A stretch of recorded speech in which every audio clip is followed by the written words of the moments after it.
The following is a paid program sponsored by Get Elevated. Please be advised that the voices and opinions you hear do not necessarily represent the views of KUNV Las Vegas, the University of Nevada, Las Vegas, or the Board of Regents of the Nevada System of Higher Education.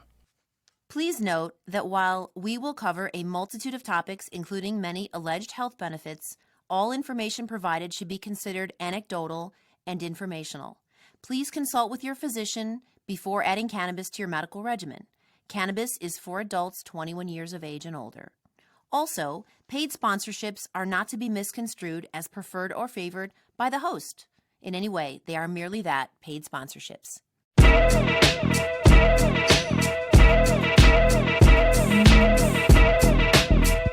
Good morning and happy Saturday, Nevada and beyond. Welcome back to another episode of Get Elevated with Gia.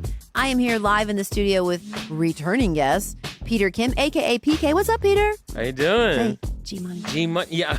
I was getting to that. You gotta call me G-Money. All right, G-Money, how you All doing? right, we're gonna start. Hey, happy Saturday. Welcome back to another episode of Get Elevated. I'm in the studio with Peter Kim, also known as PK. What up, PK? How you doing? I'm having a great time. Glad to be back. Still no G-Money. Oh, my God. Yeah. I set it up twice. You know what? It's not coming naturally. I want it to. You know, for everybody else, Peter, it does. So, whatever, man. I'll work on that. I love you. on that. I love you. Peter, what's your middle name? It is Insup. It is actually my Korean name. Insup? INSUP. Insup. Yep. That is such a cool name. Yeah, so it's Peter, Insup, Kim. Correct. Pim. Pronounced it right, too. Pim. Okay, yeah. Said G-Money. Okay, so we are returning to our second episode because the first episode could not capture all of the fascinating things.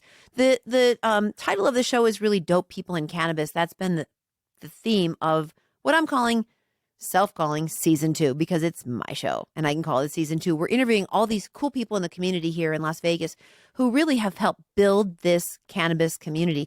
And listen, we're going to be the Amsterdam of the United States. Can you agree, Peter? I definitely agree with that. Okay, statement. so we need to know more about your story. For those of you who want to get into cannabis, these episodes are for you. Or if you're just interested in like how people do it, how the business is done, the evolution of it. So we're here with Peter Kim. He is a colleague of mine at Curaleaf. And the first episode, we blew right through we just got through actually your career before cannabis. And so let's just summarize that for people listening because we're going to get into your cannabis career. But basically, I'll say my version of it is that you started your own business creating concerts with real big label names.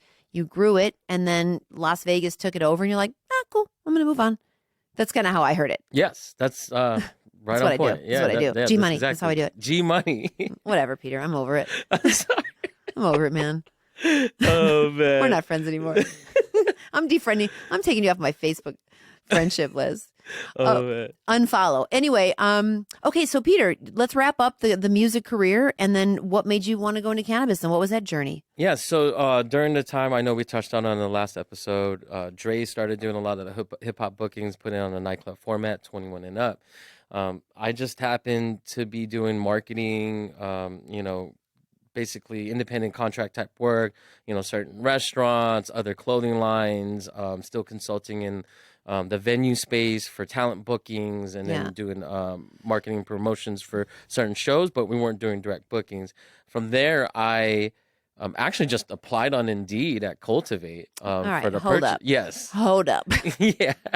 I did this, I did that, I did this, and then I just applied on Indeed. It's so uneventful, Peter. Well, but it's the truth. I I think know. people I'm need to just- hear it, I'm just playing. No, I yeah. love it. Like, because end of the day, I think people are always thinking that people are hiring their friends or it's just like a referral from a referral. But yes, that does happen a lot. Yeah. But you have to put yourself out there and just apply. I totally did the sometimes, same thing. Yeah. Yeah, so she's bagging on me over here, and she did the same thing. I just applied. And then I hunted them down. Right. I was like, you will hire me. Yeah. Well, I was a little envious of my friends that were, being cultivation directors and other marketing managers in the cannabis space. But this is when it was medical. I didn't realize really people weren't making money during the medical industry, right? Or the medical market, right? And during that time, I just went to, Indeed, applied, became the purchasing manager there. about 3 months into it, I became the director of marketing and purchasing. So I moved my way up really, really fast. Wait, where'd you go? Wait, I'm sorry. You Oh, said that was for Cultivate. Cultivate. Yeah, that was for Cultivate. Okay. For those people who don't know, Cultivate is a local shop here. Correct. Okay, correct. Privately owned, single store in Nevada. There we go. And I was in a unique spot where I was able to do the procurement to drive deals and also promote them through marketing. So I had a lot of control over there, but I had a lot of learning experiences. Sure. From there, we've done a lot of cool stuff at the dispensary where we booked meet and greets for UFC events coming in. We had Chuck Liddell come in Oh, for a meet what's and a greet. meet and greet look like? A meet and greet is organized chaos. Okay. Right? So we promote it. We get a bunch of people there. We got a bunch of doorbusters. We get the people there. It's got to be strategically booked for whatever events in town. Okay. And, Does who comes to was at the dispensary? Describe. Yeah. So, I mean, whether it was a burner meet and greet from, cookies or So currents. Burner would come? Yeah, we had Burner as a meet and goodness. greet there. This is before their cookie store. We did a concert and a meet and greet. So we had the meet and greet in store. It'd be about, I don't know, like 300-400 people just waiting in line outside to take a picture with him. Oh my gosh. Yeah, they come in, they make a purchase, and then when the meet and greet time comes around, they line up again, and we just get the photo with the celebrity to get something signed. That's fun. People love that. Don't we just love that? I mean, it's like, what do you do with the photo afterwards? Probably, but like just doing it. People We're want so to meet some of their starstruck. idols, I know, right? I get it. Yeah, I took a picture with OJ. Yeah. That was another level, but I digress. Right. But I say that to say we are starstruck. Like we see someone who was famous in whatever capacity. Like, oh, I want a picture. It's like, why? But I get it anyway. Yeah, no, but at this time, It's for the hip hop, not for. right.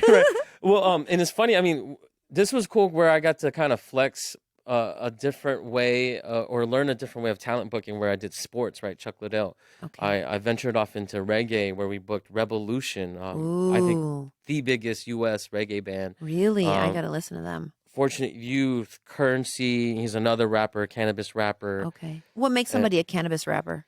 They got to smoke a lot of weed. Okay. There it is. And rap about it. Okay, so got it. Okay. So who are some of the top cannabis rappers? Aside from Snoop, obviously. Yeah, Snoop, Wiz Khalifa, Yep. Burner, Yep. Currency. Those are the ones that kind of That stand out. Yeah, stand out. I'm not familiar with Currency as much, but okay. Currency has a huge following, actually. He's very underrated. He was signed with Young Money prior, and then he has a huge cannabis demographic as far as a following. Got it. Okay. All right. That's so cool how this cannabis is such an impact in the hip hop industry. Yeah, no, it is. I think I always say this, like, do you want to market to someone that is going to consume cannabis for the first time? Say the soccer mom that lives in an affluent neighborhood. Yep. Or do you want to market to someone that smokes weed all day, every day? Yeah. Because this is a business. Yeah. And a lot of those people are reggae listeners and hip hop listeners, right? Yeah. So those are the targets that you want to hit. I guess you're right. I would love more soccer moms to take some tokes, but like they're going to buy one vape for 6 months. Yeah. Well, I just took a sip on it. I'm fine. right. I just take one hit before bed. It's Yeah, like, we ain't going to make too much money off you. no, I get it. Unless you get a lot of soccer moms, but that's, I get it though. You want to get the people that are smoking all day. Right. But it's important to market to both. I understand what you're saying. Yeah, that's where, the culture and suit, analogy kind of comes to play where I think in the market right now, people are only concentrating more on the commercialization side of it and they're losing sight of the culture. I agree. Yeah. Yeah. It's up to us to hold on to that. It is. And, the numbers will drive it. And the more we account for the culture, I think will also reflect in revenue. Yeah, but I agree. Right now, like I said, we're still in the infancy stages. And a lot of these big companies are still learning. Yeah. Yeah. Well, we're part of that. Yeah. Now for a quick word from our sponsors. From the chief lobbyist of Matos Consulting, Jay is spearheading a new bill for consumption lounges. Jay is passionate about alternative places to consume cannabis so our city and the Strip can remain family-friendly. Okay, so you're at Cultivate. You're doing meet and greets and making cool stuff happen there.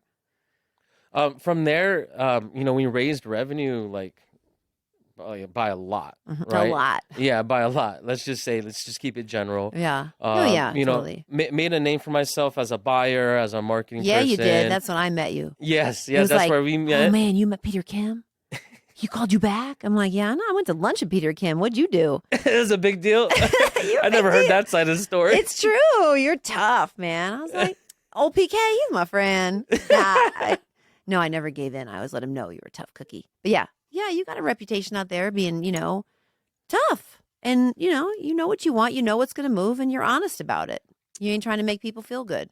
I think it's important Feel to be good doesn't move. transparent. Yeah. Mm-hmm. Because as a buyer, I think let's flip it to the other side. As a sales rep, your job is to say yes. Yeah, I'm the director. Okay. Yeah, director. Sorry. And I'm I'm just making it. That was I'm general just playing too. with That you. was general I'm totally too. playing. Oh, But God. as a procurement manager, a purchasing manager, it is hard to say no, and your job is to say no to say yes Why is to it the hard right. to say no? I think a lot of people are naturally yes men. You know, we're trained to say yes. Yeah, we don't want to hurt people's feelings, and you build a relationship with people, and it's like, oh, hey, I like you, but your product sucks. No, Right. nothing that extreme, of course, but like Gia said that. I did not say that. no, by but the we way. just Put said it that in on general. record. We just in general. Right. But it's the job of the procurement manager to say yes when it's the right business decision. Sure. So that's the most important part of that. How do you know? It's a real art, isn't it? It's qualitative analysis and it's quantitative, right? So qualitative is the word on the street, what I like to say, and getting feedback from your peers and your bud tenders and people in the industry, your consumer. The quantitative side is, does the numbers make sense? Is the sell through there? Do they have enough You market sound share? so smart right now, Peter. I just want to acknowledge you. Oh, thank you. Yeah, Appreciate that. the way you're sitting up in that chair, you got the one arm cocked up, like you're talking about the EBITDA, you know. Like you talking about this is how you raise the EBITDA right here. Right. You got a qualitative and the quantitative. I love it, man. No, but you know your stuff. It is my job to make this show funny, okay? No. It's funny talking about that because, you know, You're me smart, and Gia man. are in some serious meetings Yeah, we have to keep that verbiage up and be an eloquent speaker. And it's something that I've had to work on. And hey, end of the day, you know, being a smart person or talking in an eloquent way, you know, takes you very, very far in business. It does. So It really does. You know, bet on yourself. bet on yourself. It's a callback. Yeah. Callback. I love it. Full circle. Yeah. So tell us more about the retail landscape right now. Like we have 74 and growing dispensaries, and by Q1, I think probably we'll have like maybe 100. That's what I'm hearing. Yeah. That sounds about right. I think right now we are basically balancing a fine line of between us being like Oregon, Okay.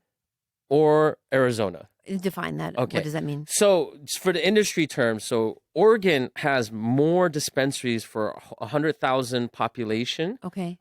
In a certain area, Per right? capita. Per capita. Sorry. I know fancy And words too. yeah. She knows. She's helping me out here. Than any other state in America. Oh, right? wow. So basically you have your own dispensary. Yeah. And there's like 4 of them on every block or Okay. something like that, Okay. right? In Arizona, I think they have the right amount where per capita it can support revenue for, let's say, most of these stores are probably doing $1 million and up. In Nevada, depending on what happens, because they're shooting for that 100 mark as far as dispensaries in the whole state. But not all of them are going to be fulfilled or, you know, completed, right? Or going to be up and running. Right. So currently right now, I think we're at a good state. But depending on how many actually do pop open, you know, we might be oversaturating the market. But that's where strategically placing these dispensaries are very, very important to making that business decisions. Yeah. That's interesting. Real estate. It's like McDonald's, right? Yep. It's almost not even about the food. Or the weed in this case. You got to have the right location. Yeah. Location. And on top of that, it's brand procurement, making sure you're not oversaturating every one of your categories as a store. I think that's very, very important. You don't want people to spend 10 minutes deciding, you know, which gummy they want, and you got 20 choices for them, right? Oh, you want to move people faster. Yes. You want them to have an experience, but still like, well, what's that? Like, oh, we gotta go. Yeah. Exactly. So as far as like the churn rate and the returning customer, that's where the procurement starts. But that's also vital on the relationships that you have with your director of sales, other sales reps, or other account managers. Because if you don't have those strong relationships, your store will suffer. Because when it's a flower drought and you're not very close with too many flower vendors, you are going to see a huge decline in sales. So what do customers want right now in the retail space? Not specific brands. Like, what are they wanting? Flower. Really, still. Flower is king. I get it. It was like 70% of every sale was a flower. Like, correct. Rona time. Is it still 70? I think most stores are around 65 to 75%. All right, so break it down for the listeners. What do people buy category-wise? 60% flour. What else? Yeah, let's just say roughly general for the market, 60% flour, 11% cartridges, 5 to 10% depending on the store on concentrates, and then 5% edibles. Topicals, probably less than 1%. Right. Everyone wants to come up with their own makeup line or next CBD topical or ratio topical. The sell-through numbers aren't there. Got it. And drinks are about, I would say, 3% too. Okay. The drink market is expanding quite a bit. It is. I think that market will take over and have a higher sell-through rate and a bigger percentage of the category mix when consumption lounges come. Okay. Yes. You want to talk about that? What's your opinion on consumption lounges? Obviously just approved. I think you touched it on the first episode where, yes, it just got approved. Being in the town that we are in, there's going to be a lot of consumption lounges in Las Vegas, and people have that habitual, that habit of drinking in social settings. Totally. Right? Yeah, we have to have something in our hands. Correct. I mean, I take an edible, then what's my... Like, that's... Hey, I'm at the consumption lounge, swallow. Like, that's it. So I'm going to swirl something and chat and move around, maybe have some munchies, Then I'm staying, then I'm in. I might do a second edible. But you're not probably going to be in public at all, right? No, probably not. Yeah. I'm going home. If you have a 5 milligram drink and you're out and you're at a consumption lounge, I think that is the future. Yeah. I see entertainment going into that space. Sure. Talent bookings. You got to do something with it. You can't, like having a place just to smoke. I think there is a way to do it. But it's not I think inviting more stuff, like while you're there, like comedy is amazing because nothing's better than, smoking and laughing or music, enhancing that experience. So let's go back to consumption lounges and talk about what you think should take place there. Music. Yeah. And do you have is there anything in the line of sight that you're aware of? So Curaleaf has a new brand partner with Rolling Stones magazine. We have just launched a vape, which is a proprietary pen, and pre-roll. Yeah. It is doing very, very well. Yeah. I'll speak to that too, because the terpenes have been chosen to curate the music experience, which I love. And any episode listening up to this has been all about the terpenes. And Matt Neely, a good friend of mine, said it's the background music, to create that experience. Obviously everyone smokes and listens to music. Yeah. Rolling Stone, the influence that they have, that's the biggest launch we've had in a long time. Support for Get Elevated with Gia is provided by Curaleaf. With 2 locations in Las Vegas and 1 in Ely, Nevada, Curaleaf specializes in cannabis products ranging from edibles to flower. More information is available at curaleaf.com. Curaleaf, Nevada. Cannabis with confidence. Keep out of reach of children. For use by adults 21 years of age and older. Okay, so we're talking about consumption lounges, and I personally think comedy, music, something to do while you're there. Speaking of that, have you been to the Meow Wolf exhibit? I have. What the heck is that? I took my Rolling Stone pen that I had just got and smoked before I went in because, you got to enhance that experience. My interpretation of that entire facility is it makes 0 sense. But it works. That's it. But no, I love that. If you don't try to make sense of anything, don't think about anything. Like, I was in the grocery store. So this is funny. A friend of mine who went months ago, because it's been around, and we were at his house having a little smoke session, 2 J's in. He's like, so if you go to the Omega Mart, tell him you want a job there. I was like, bro, what are you saying? He's like whispering, like he's giving me intel. go to one of them and say, I would like a job here. And I'm like, this makes no sense. He's like, just do it. So we're in line and we go in last week into the Omega Mart. And so I said to one of the employees, like, I want a job here. She goes, well, you can go online too. I'm like, no, I want a job here. Like I'm trying to like get a secret passcode or something. And she's just like, well, you can go over there to the kiosk. I'm like, okay, this is not an answer into anything. I think it was supposed to be code to get me into like, you know how you go behind like the refrigerator, you open the door and now you're in like Neverland or something. I don't know. It didn't work. But so it made the story even funnier when he's like, just go tell him you want a job here. Okay. I was like, yeah, smoke another J. But that facility, like that would be something interactive where you can like, and there's all those things. I just went into the Omega Mart. That was it. You went into that, right? Yes. And my interpretation is it's like you're going into different dimensions. Is that what it is? I don't even know. It makes no sense. Yeah, I don't really understand it either. That'd be cool to have a consumption opportunity like that, you know, like dab up and go on in. You know what I mean? Yeah. Okay, so let's talk more about your work in cannabis. Do you ever mess around with CBD? A lot of people have their own little CBD stuff. And what are your thoughts on the CBD? I'm a big believer in the topicals. Yeah, okay. I think I actually gave you this advice one time. Whenever I have a tension headache, Yeah. I put the topicals, that lotion, I do that too. right Yeah. on my forehead, on the side, wherever I'm feeling that tension. Within 3 to 5 minutes, it goes away. You have to have the full spectrum though. Yes, Yeah, correct. that's Have the the thing. entourage effect. Yeah, a lot of the broad spectrum stuff is like that snake oil type. Yeah. If you're buying it at a gas station, probably not. Probably not the best place. Yeah, yeah. I'm a big fan. I prefer actually a 1-to-1, but I love CBD tinctures where, you know, you can't take THC. Yeah. Okay. So let's talk about this engagement. Right. Let's talk about it on the radio. We gonna skip it a little bit. Well, I mean, you brought it up in the last episode.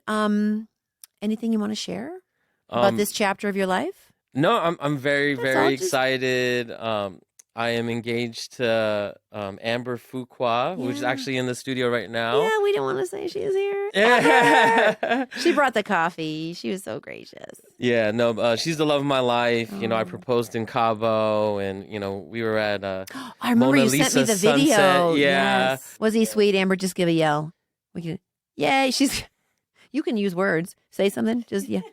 There's the little chuckle, just to prove that she's here. She is not a blow up doll named Amber. She is real. She is real. Yay. Okay, so you were in Cabo. You felt you were all set. You locked it in. Yeah, I felt like I was event planning a proposal. I Yeah. designed a ring like a couple months prior. Wow, I you was gonna designed it. Of Yeah. course you did. That Yeah. of course you did. I was going to propose in March, and the lockdown happened. Yeah. But everything happened. I think, the proposal, the setting, the vacay we were Oh my on was way gosh. better than what I had I planned. love it. Yeah, I remember so- the pictures. Yeah, it's the universe set me up, give me that alley-oop. Mhm. So I it was love great. that. And slam dunk. So nice. So when is the wedding? Wedding is not set yet. We were waiting for the regulations to, Oh, sure. yeah, basically get a little bit more lenient on mass gatherings, which they are now. Okay. We're probably going to set a date here real soon. Nice. Yeah. Is there a theme going on so far with the wedding? Like, is it Batman and Robin, or is it like? We haven't said any of You know what that. I mean? Like- We've been more in the moment. We got an engagement party coming up. Okay. And Should I put my calendar? When is that? I'm just kidding. yeah. You're already You know I'm invited. coming. You're You coming. know it. You know it. Okay. Very cool. And so, what else are you passionate about in life besides curating and advancing your career and the wedding? Anything else tickle your fancy? I think right now, just being happy, starting this new chapter in my life, making sure my family is happy, my Yeah. spouse is happy. My biggest motivation or just practice that I'm doing right now is, don't do things for the money. Do it because you're passionate, because you're having fun. Yeah. End of the day, everything Amen. always works out. I think we all get caught up on the monetary stuff. Totally. And I'm a lot more mature now, and trusting the process is very important. So that's what I'm on right now. Okay. I love that. Trusting the process and following your flow of passion. So with that being said, though, is there anything else? Like you play basketball. You hoop it up, don't you, PK? Yeah, I do play basketball. I Yeah. try to do it a few times a week. That's a passion of mine. Cannabis is a passion of mine. Music. Yeah. Who's your favorite artist right now? What are you listening to on your I'm your phone. currently playlist? Spotify. I've been more on this jazz, trap, R&B stuff, and I've been listening to Masego lately. I know nothing of this, but it sounds like a great combination. You would love this artist, by the way. Who is it called? It's Masego, but it's spelt out like Mace and Go, so Masego. He kind of has that selection following, kind of that digital R&B Interesting vibe. looking person. Yeah, he's super cool. He plays the saxophone on his live sets. You think He he's plays single? multiple instruments. He probably single. Yeah. He looks like he's about. Can you reach out? Yeah, I got you. I mean, I'm just saying, like, Let's just say we're working on something with him for a show. he's got a song called Mystery Lady. I think that's me. Hey. Listen, I'm putting it out there. I got to take action. I do think he's attractive. Listen to the music, though. Check out the music. Okay, forget the music. I'll get there. He's got 6 million followers plus one. How do you say the name? Masego. Masego, if you're out there. You got to do the IG tag now. I love it. Yeah. Okay, so you love music still, and you're finding new genres. And I cut you off when I got distracted with You're good. him. Yes. I mean, that's pretty much it. I'm very, very concentrated on my career at Curaleaf. Of course. Grateful for the opportunity there. Yeah. And really, just everything I just mentioned. That's a beautiful life, man. That's a Yeah. beautiful life, PK. And Amber, it's good. I know we didn't acknowledge you in this conversation, but Amber's been doing these little snaps up here. So I know we're on some good stuff when she's snapping. It's great energy. Thank you. Thank you. Well, Peter, we have come to the second episode, the end of this. This was cool. I didn't know this much about you. I love doing this. And, sometimes we start these interviews and it's like, well, what are we going to talk about? And I always find a way to get to the heart of somebody. And you have such a big heart and you're so talented. And I love our relationship on and off the court, if you will. I really like that. I love using basketball analogies, Yeah. When I can slide one in, I like to. But any parting words on episode 2 for people who want to be in cannabis or let me back up. The question I want to ask is for people who want to follow their passions, what advice do you have? I think I want to go back to what I just said is don't do it for the money. Yeah. And to add a little bit to it, don't be so aggressive. Let the universe, work it all out. Trust the process.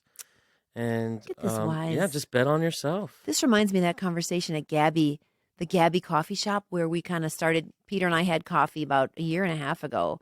And we started talking about some of the more metaphysical properties of leadership in life. And so to hear you use this stuff makes me so happy. And I would add, this is just part of the Get Elevated theme is follow the nudges, like the intuition. No, here's the summary of my life coaching, which I do, is number 1, take 100% responsibility for your life. Like what you said earlier, this is your life. It's not mommy's issues, daddy's issues. This is your stuff, right? Your mistakes, your everything. Number 2, get clear on exactly what you want. And you can be as detailed as you want and dream as big as you want. And then you have to release it. You have to be completely detached. If none of that stuff works out, that is okay. And then the other thing is you have to get still and wait for the nudges, like the promptings to take action. And then you have to act immediately, not wait. And then if you just kind of rinse and repeat that with gratitude and keep taking action, you will have the absolute life that you dream of. So there you go. There's free life coaching on Get Elevated with Gia.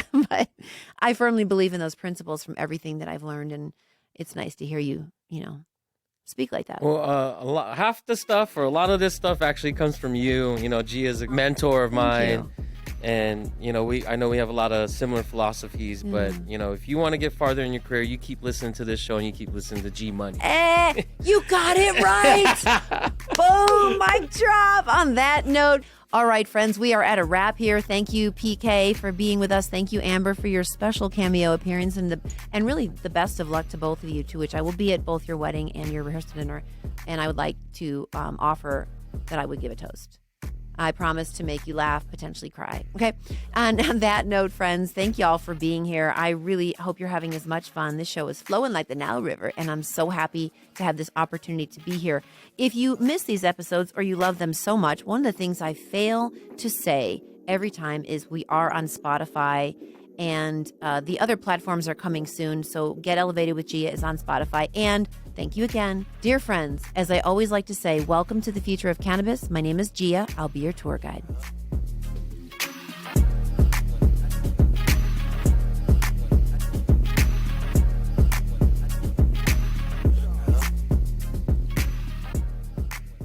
You have been listening to a paid program sponsored by Get Elevated. Please be advised that the voices and opinions you heard do not necessarily represent the views of KUNV Las Vegas, the University of Nevada, Las Vegas, or the Board of Regents of the Nevada System of Higher Education.